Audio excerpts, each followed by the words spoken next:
With everything on social media nowadays being filtered or AI generated, and not just on social media, but online in general, what is authentic expression in this new filtered world?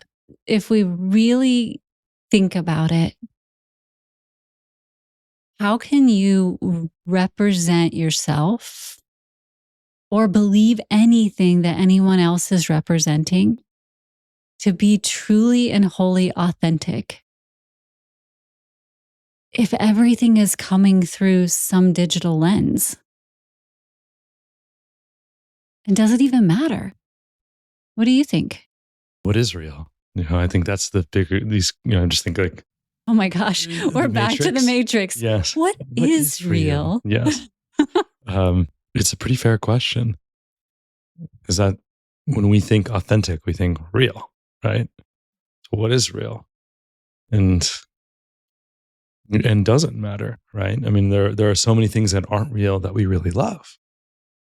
And so just because something isn't real, does that make it inauthentic? Does that make it not something we should just automatically not enjoy? There's so many movies that we love, and a vast majority of it is not real. Even the VFX, right? It's those experiences. If you see the same scene, with a green screen behind it, and even Neo with the Matrix, and they're like holding him up, and he's doing, whoa, Although that still looked pretty freaking cool. Yeah, I've got to say. But still, definitely cooler in the movie, without someone holding him. So, it's just.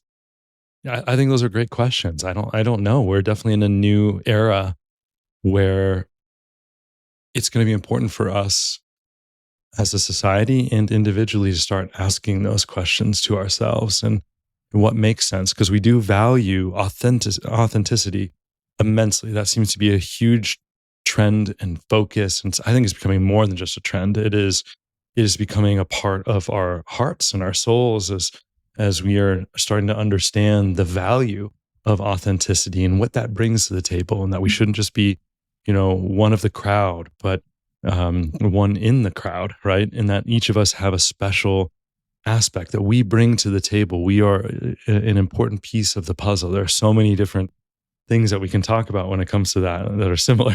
Yeah. But insert metaphor here. Insert metaphor, exactly, exactly. So that's so important. But in an equal trajectory, we're getting all of these new AI, like Sora 2 just recently came out at the beginning of October, right? I can't keep up with it. I mean, I love AI, but I can't keep up with it. Yeah. It's unbelievable. The visuals, I mean, even it started off with, everything in this video is made by AI. And then it goes and it shows Sam Altman. And so my initial thought, like, he's head of a CEO of OpenAI. And so he starts talking and explaining. And then it goes into visuals and you're like, oh, maybe there was a couple seconds, and then it goes, no, even Sam Altman that's all created by OpenAI. So he wasn't even in it. All the voices, it is unbelievable the way that it looks. And so, yeah, is that inauthentic? Yeah, right. I mean, I don't know. These are great questions. I'm glad we're diving into today.